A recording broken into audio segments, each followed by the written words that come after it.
Hey, internet friends. We are here again, once again, to talk about something, but this time it has to do with the news. I'm shocked that the decision right now is being made for Canada not to allow flights to sunny destinations such as Mexico and the Caribbean. And to me, it makes sense, but it also makes sense for none of the other places that people like to travel during these times, these wintry months in Canada, that they close those off as well.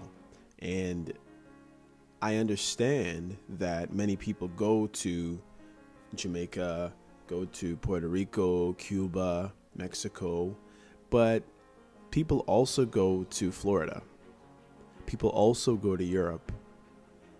People also go to a whole bunch of other places besides the West Indies. And when I think about them doing this and those countries,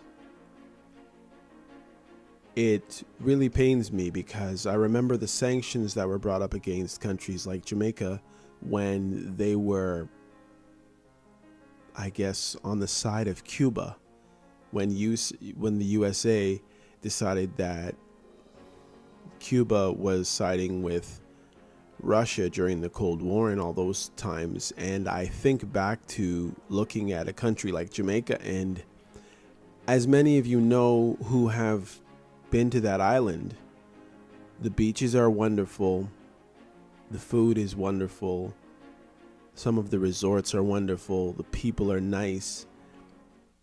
But when you're driven around the country, one thing that most people do recognize and see in places like Jamaica and some of the other islands, that there are a lot of unfinished buildings, there are a lot of broken down places, but yet you're always hearing "Come to Jamaica." You're hearing the songs of Bob Marley and the Wailers, and everything just seems so nice. But then when you're driven around the actual island, you're wondering, if this place is so nice to come to and so many people come here, and you can hardly know a person who hasn't been to Jamaica or one of the islands who is a person who actually travels, most people know somebody at least who's been to Jamaica. And that is a very small island. It's a very small island, but yet so many people have been there.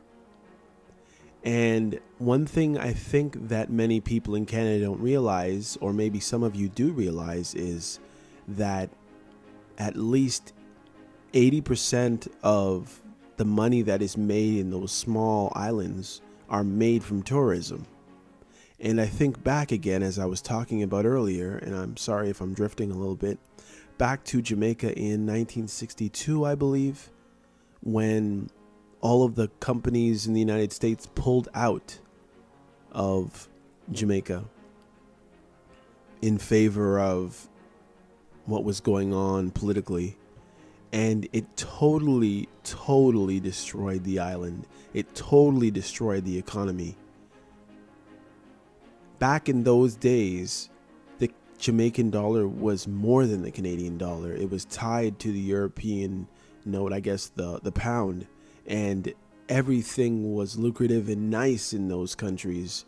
But then when all of that stuff happened in the 60s, it was horrible. And many people left. Many businesses left. Many people actually came to Canada. That's the reason why, sometimes you look and you say, why are you even coming to Canada or these cold places from Jamaica? It's because the opportunity isn't that great. Yes, the island is great. Yes, the weather is great. Yes, the beaches are great. The water is great. The palm trees are great. The sun is great. But what good is all that stuff if you can't feed your family? So if you're wondering why people come from those islands, like even the beautiful island, I think it's called Sri Lanka, the reason why is because of political unrest. It's because of the opportunity or lack thereof. So I'm going to put you over to the press conference that Justin Trudeau had. And the funny thing is, yes, listen to the whole thing, but listen to the very last words he says. and see if that means something to you. He speaks at the end. I'll give you a little, actually, I won't tell you at all. You just listen to it. But if you're going to stop all of the travel to countries like Jamaica, like places like Mexico, places like Barbados and Trinidad and Martinique and St. Lucia and all of these other places, then understand people who are going to travel are going to travel. People who travel are people who have money. And generally, they don't only want to go to sunny destinations, even though that is a popular place for people to go. It's not the only places that they will go. And to tell you the truth, those are actually the cheaper trips in many cases. You've taken away what could be for a person who is having mental stress, mental breakdowns. So many people are looking forward to just going and sitting on a beach somewhere. Maybe they can isolate. You know, you think of all of the people who lost those very high-paying jobs in the government over this past winter break because they took their families and themselves over to the islands for a little stress reliever, for a little sun, for a little vitamin D. And now you're closing those places off to everyone, and you're allowing us to go to, I guess, the UK, is it? That you're wanting us to go to, or some of the other places in Europe where their variants are starting to come out of? It doesn't make any sense. If the variants are coming out of the other places, why aren't you stopping them automatically? Why aren't you stopping people from going to those places? Anyhow, the video is going to play right after I finish rambling on here, and think about it for yourself. But one more thing I wanted to talk about was also the schools. Now, you're having schools open in Ontario, at least. Why? So much money and effort and time have been put into children learning online. We have 5 different variants. We have a shortage of vaccines. We still don't have the rapid testings in schools. So why are you pushing for children to go? Mr. Trudeau is going to also say in this report after I'm done here that one case is too many. Who is going to answer, I ask you, when the children die? And obviously, now I'm not being sensationalist at all here. I don't expect thousands of children to die, but I mean, I'm not a doctor, and no, I don't play one on TV, but the chances are a few will die. Is that worth opening schools?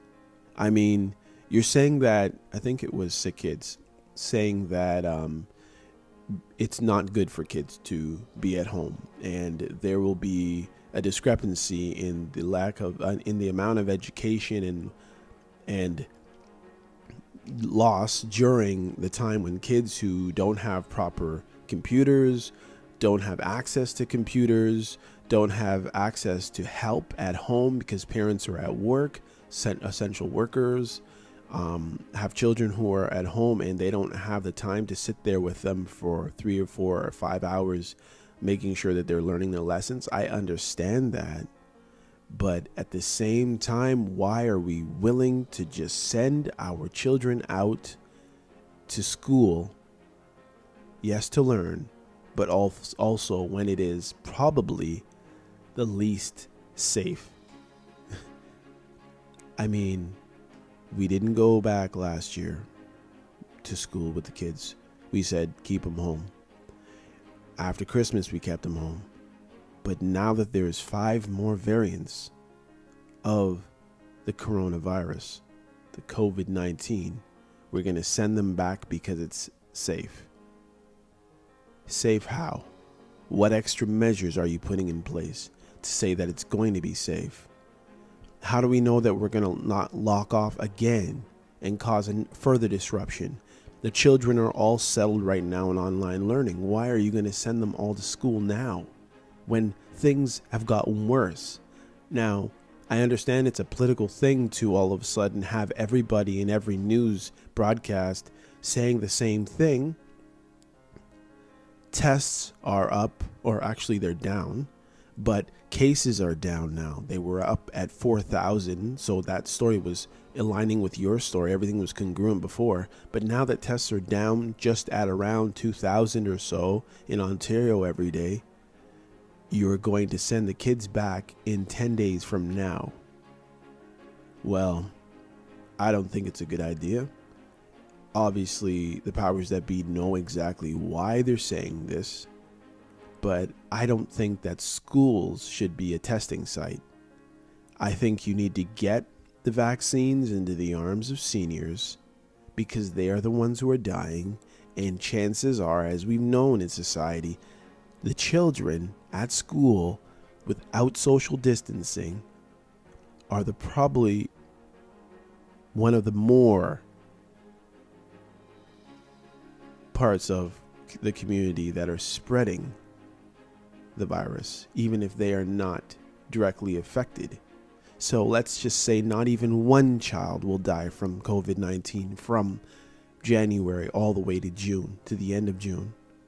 What's the chances that some of those children are spreading the virus? Anyhow, it's just my 2 cents. Here's the video.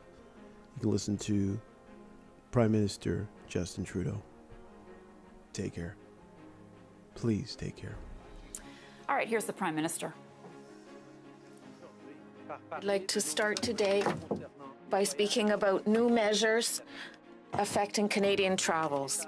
Before going into detail, I'd like to clarify a few things and give you a few reminders. The situation is complex and everyone needs to understand the facts. First of all, for nearly a year now, Canada's borders have been closed to foreign travelers. What that means is that since last March, a French traveler or an American traveler cannot enter Canada for non-essential reasons. Moreover, we have a 2-week compulsory quarantine period that is required of travelers, and we now demand that a negative test result be provided for the return. The American government has just announced measures that are similar to what we took last March. Second of all, based on the data we have available, fewer than 2% of COVID-19 cases are linked to Canadians coming back to the country. This is proof that our current measures are working. However, as I've already said, even one case is a case too many, particularly now we must take into account new variants of the virus. Today, we are therefore announcing additional new measures to prevent these new variants from entering the country. You should know that our experts and scientists are very closely tracking these variants. We are taking this situation extremely seriously. Know also that we will always work to protect you. We all need to do our part to keep ourselves, our loved ones, and our neighbors safe. That's every person, every business working together. And now, Canada's air carriers are stepping up to protect Canadians too. The government and Canada's main airlines have agreed to suspend service to sun destinations right away. Air Canada, WestJet, Sunwing, and Air Transat are canceling air service to all Caribbean destinations and Mexico starting this Sunday up until April 30th. They will be making arrangements with their customers who are currently on a trip in these regions to organize their return flights. I'd like to acknowledge the leadership of Air Canada, WestJet, Sunwing, and Air Transat in making this commitment to suspend flights and be such strong partners in the fight to curb the spread of COVID-19 and its variants. We appreciate the work the Canadian Airlines and their frontline workers have done to make air travel safer and to bring Canadians home when this pandemic struck last spring. With the challenges we currently face with COVID-19, both here at home and abroad, we all agree that now is just not the time to be flying. By putting in place these tough measures now, we can look forward to a better time when we can all plan those vacations. Our government is committed to the safe restart and recovery of the Canadian travel and tourism sector as soon as conditions approve, ideally later this year. As part of this effort, the Government of Canada has committed to work with the major airlines on the future relationship between testing and quarantine requirements. This will enable the safe, gradual return to international air travel grounded in science and evidence. On top of these flight cancellations, we're bringing in other measures as well. Starting next week, all international passenger flights must land only at the following 4 airports: Vancouver, Calgary, Toronto, and Montreal. In addition to the pre-boarding test we already acquire, as soon as possible in the coming weeks, we will be introducing mandatory PCR testing at the airport for people returning to Canada. Travelers will then have to wait for up to 3 days at an approved hotel for their test results at their own expense, which is expected to be more than $2,000. Those with negative test results will then be able to quarantine at home under significantly increased surveillance and enforcement. Those with positive tests will be immediately required to quarantine in designated government facilities to make sure they're not carrying variants of potential concern. We will also, in the coming weeks, be requiring non-essential travelers to show a negative test before entry at the land border with the U.S., and we're working to stand up additional testing requirements for land travel. Today, I can announce that as of Sunday, flights between Canada and southern destinations, specifically the Caribbean and the Mexico, will be suspended until April 30th.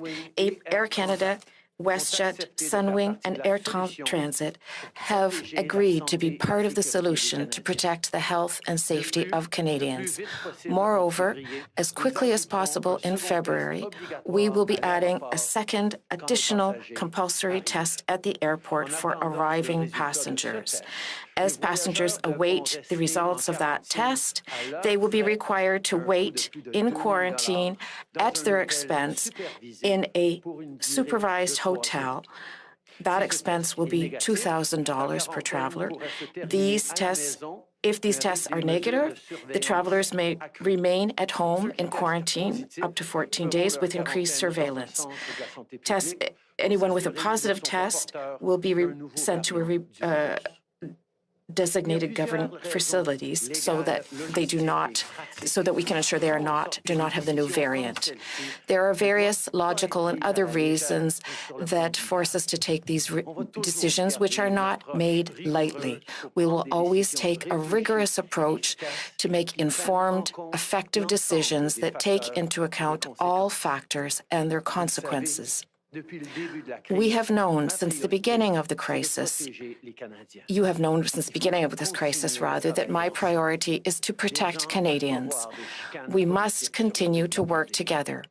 No one wants political battles because of the pandemic.